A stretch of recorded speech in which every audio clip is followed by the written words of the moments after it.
Hello students, I am Sonal Tandil from Aswamik Vidyalaya. I hope you all are fit and fine.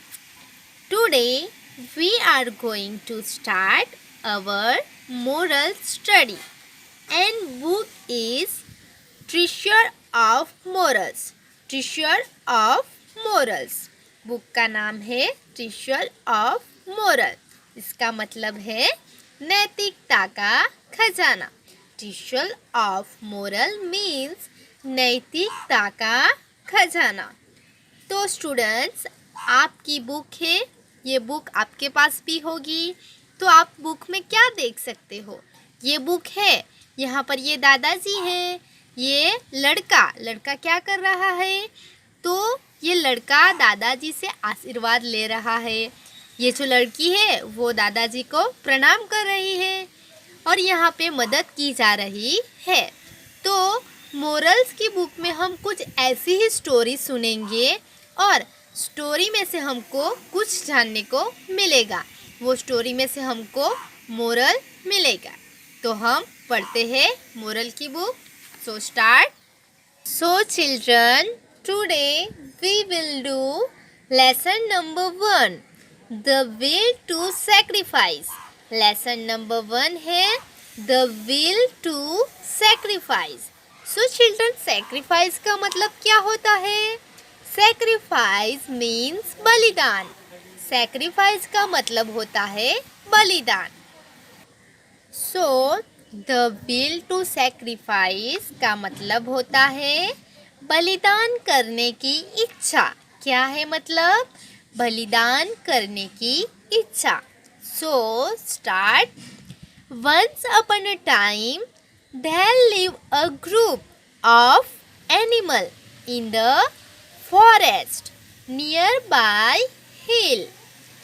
They were helpful to each other and lived happily. So children, Once upon a time there lived a group of animal. एक बार की बात है कि पहाड़ी के पास जंगल में जानवरों का जो समूह है वो रहता था। They were helpful. Helpful का मतलब क्या होता है स्टूडेंट्स? Helpful means मदद करना। Helpful means मददगार। To each other and live happily. Happily means खुश रहते थे। But their happy days no longer continue. But their happy days no longer continue. Longer means, longer का मतलब क्या होता है? लंबे समय तक। कि जो हैप्पी डेज है वो लंबे समय तक नहीं होता। When came the winter season. When came the winter season. सर्दियों का मौसम आ गया। Everything had turned into white because of the heavy snowfall. क्या हुआ कि सर्दियों का मौसम आ गया और heavy snowfall होना शुरू हो गया। Small animals were began buried. Buried means दफन। Buried का मतलब है दफन। So small animals were began buried in the snow drifts. Drips का मतलब है, ड्रिप्स का मतलब क्या होता है? बह रहे थे। कि जो छोटे छोटे एनिमल्स थे वो बर्फ में बह रहे थे, दफन हो रहे थे। And the larger animals could hardly work because the snow was so deep. और जो बड़े एनिमल हैं यानी कि ये एलिफेंट, लायन, ऐसे जो एनिमल्स हैं वो मुश्किल से स्नो में चल पा रहे थे क्योंकि बर्फ कैसी थी?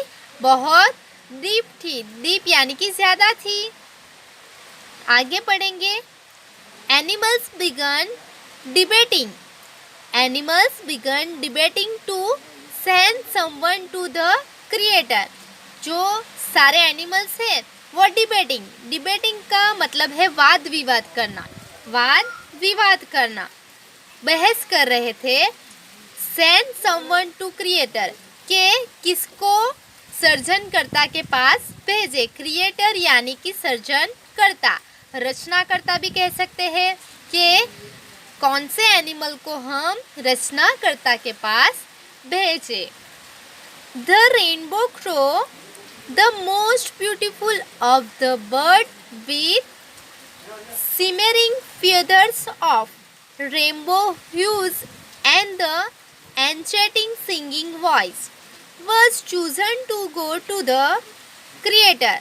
तो क्या कहा गया कि जो सारे एनिमल्स हैं वो डिबेटिंग यानी कि चर्चा बहस कर रहे थे कि किसको हम क्रिएटर के पास भेजे। तो जो रेनबो क्रो है, यहाँ पर जो दिया गया है रेनबो क्रो, तो वो रेनबो क्रो बहुत सुंदर है। रेनबो क्रो जो सब बर्ड्स है उसमें से सबसे सुंदर रेनबो क्रो है। With simmering feathers, simmering feathers का मतलब है झिलमिलाते पंख। सिमरिंग फेदर मीन्स झिलमिलाते पंख। ऑफ रेनबो, ह्यूज मीन्स रंग, ह्यूज का मतलब क्या होता है? रंग। An enchanting singing voice, enchanting singing voice means करामाती गायन आवाज़, जो अच्छी वाली आवाज़ होती है करामाती गायन आवाज़ कह सकते हैं। Was chosen to go to the creator, तो क्रिएटर के पास जाने के लिए किसको चूज़ किया? तो रेनबो क्रो को। आगे पढ़ेंगे। It was a very long journey, ये जो जर्नी थी कि क्रिएटर के पास पहुंचना है, तो ये जर्नी बहुत लॉन्ग है। Beyond the sun and the moon and even above all the stars, he was buffeted by winds and had no place to rest, but he continued bravely until he reached heaven। कि he was buffeted, buffeted का मतलब क्या होता है students? कि buffeted by winds, कि हवा के झोंकों में वो जा रही थी। कौन जा रहा था? कि rainbow crow. buffeted by winds, had no place to rest, तो रेनबो क्रो ने आराम भी नहीं किया। बट ही कंटिन्यू ब्रेवली, यानी कि बहादुरी, बहादुरी से उड़ता रहा। कहाँ तक उड़ता रहा? हेवन मीन्स स्वर्ग, क्योंकि उसको स्वर्ग तक जाना था। When rainbow crow reach the holy place, when means rainbow crow holy place यानी कि पवित्र जगह स्वर्ग के पास पहुंच गया। He called out for the creator, उसने क्रिएटर से कहा। But receive no answer, creator ने कोई आंसर नहीं दिया। So rainbow crow began to sing his most beautiful song, तो क्या किया? रेनबो क्रो ने ब्यूटीफुल सॉन्ग गाया। The creator was impress by her sweet voice, creator rainbow crow की आवाज़ से इम्प्रेस हो गया। Rainbow crow asked the creator to thin the snow, rainbow crow asked the creator, rainbow crow ने creator से कहा to thin the snow, बर्फ़ को पतला कैसे किया जाए। so that the animals on earth would not die, because कि पृथ्वी पर रह रहे जो एनिमल्स हैं वो बर्फ़ में न मर जाए। तो बर्फ़ को पतला करने के लिए क्या किया जाए? But the creator told rainbow, creator ने रेनबो से कहा crow had the snow and the ice had spirit of their own and could not be destroyed। तो क्रिएटर ने रेनबो क्रो को बताया कि बर्फ़ और बर्फ़ में जो एनिमल्स हैं वो दबे हुए हैं, वो ऐसे ही नष्ट नहीं हो सकते। डिस्ट्रॉयड मीन्स नष्ट नहीं होना, नष्ट होना। However, the creator agreed to give something to the rainbow crow that will be warm, कि जो एनिमल्स है वो रेनबो क्रो को कुछ देने के लिए सहमत हुआ, तो जो गर्म होगा, कैसी चीज़ होनी चाहिए? वार्म मीन्स गर्मी, वार्म का मतलब है गर्मी। अब हम आगे बढ़ेंगे। All creators during the cold times, then creators took a stick, एक लकड़ी दी stick, into the blazing hot sun which burned brightly and gave off heat। तो निर्माता ने, ठंड का समय था इसलिए क्रिएटर ने एक छड़ी, स्टिक मीन्स छड़ी धकधकते गर्म सूरज में चिपका कर, जो चमकीला था, कैसा था? ब्राइटली मीन्स चमकीला, ब्राइटली मीन्स चमकीला रूप से जल गया और गर्मी से दूर हो गया। जो हम ऐसे ये देख सकते हैं कि ये लकड़ी है और यहाँ जो है वो गर्मी है, ये देख सकते हैं हम। और यह आग है। उसने रेनबो क्रो से कहा, हम देखेंगे, this is a fire, this is a fire, fire means आग। He told rainbow crow, handing him the cool end of the stick, के निर्माता यानी कि क्रिएटर ने कहा, उस छड़ी के शांत होने तक अंत को सौंप दिया, कि ये जो अंत वाला टुकड़ा है वो क्रो को सौंप दिया। अब हम आगे देखेंगे। और क्रिएटर ने बताया कि ये छड़ी जलने से पहले जितनी जल्दी हो सके पृथ्वी पर वापस जाना चाहिए, ऐसा क्रिएटर ने रेनबो क्रो से कहा। Rainbow crow thank the creator and flew as fast he could. Rainbow crow ने क्रिएटर को थैंक यू कहा और जितनी तेजी से उड़ सके उतना उड़ रहा था।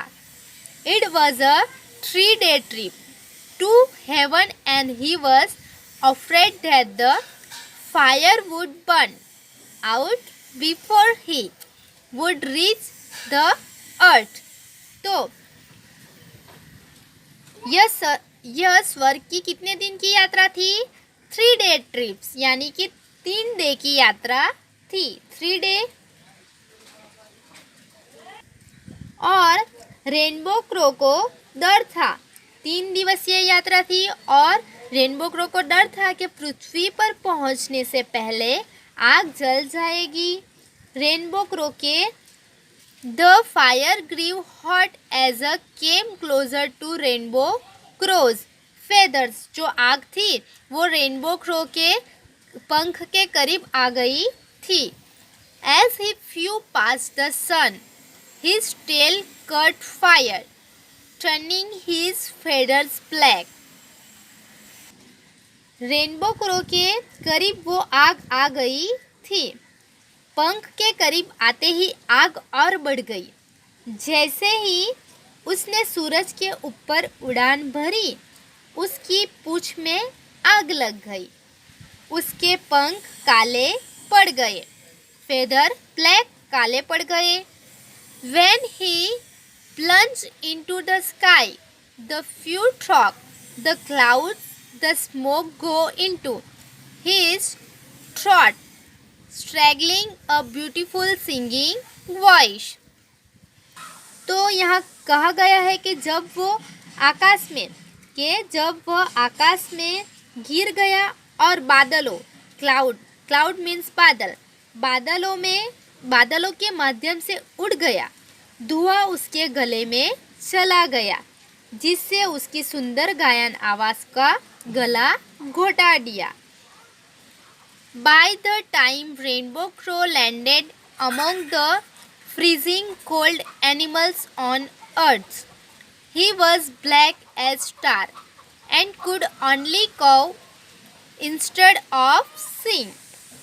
तो यहाँ कहा गया है कि जब तक रेनबो क्रो पृथ्वी पर ठंडे ठंडे जानवरों के बीच उतरा, तब तक वह तार के रूप में काला था।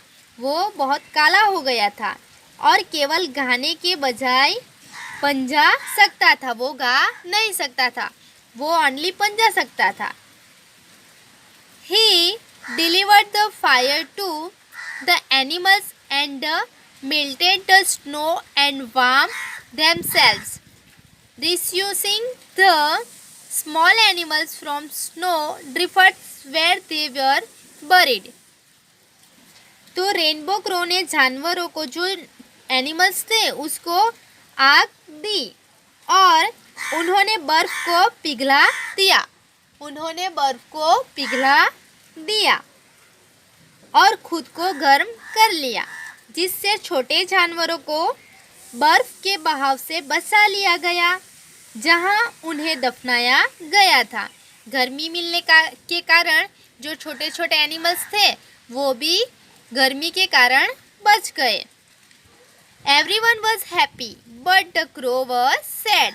सब हैप्पी हो गए लेकिन क्रो सैड हो गया। Then he saw the Creator, who was walking towards him.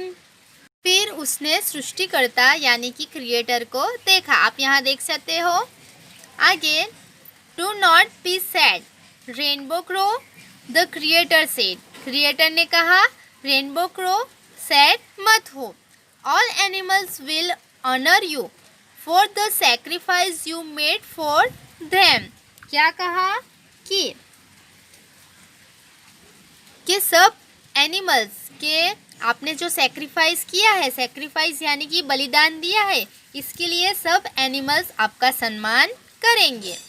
Then the creator pointed to the rainbow crow black feather. और के निर्माता ने, के क्रिएटर ने रेनबो क्रो के जो काले पंख थे उसकी ओर इशारा किया। स्लोली, धीरे से इशारा किया। Rainbow crow saw the dull feathers become shiny and inside each one he could see all the colors of the rainbow. और रेनबो क्रो ने देखा कि सुसुस पंख चमकदार हो गए और हर एक अंदर वह रेनबो क्रो के सभी रंग देख सकते हैं। This is will remind everyone who sees you the service you have rendered by, so shall it ever be, said the creator.